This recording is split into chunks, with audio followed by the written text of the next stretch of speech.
Hello everybody, welcome to our YouTube channel number 1 Doctor. Today we'll talk about Pseudomembranous Enterocolitis as a part of our short medical notes series. Please do not forget to like and share our video.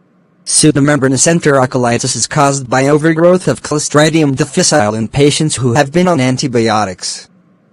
Any antibiotic can do it. Clindamycin was the first one described, and, currently, cephalosporins are the most common cause. There is profuse, watery diarrhea, crampy abdominal pain, fever, and leukocytosis. The diagnosis is best made by identifying the toxin in the stool. Stool cultures take too long, and the pseudomembranes are not always seen on endoscopy. The culpable antibiotic should be discontinued, and no antidiarrheal should be used. Metronidazole is the treatment of choice, with vancomycin serving as an alternate. A virulent form of the disease, unresponsive to treatment, with a WBC above 50,000 and serum lactate above 5, requires emergency colectomy. Thanks for watching. Hope to see you again in next more videos.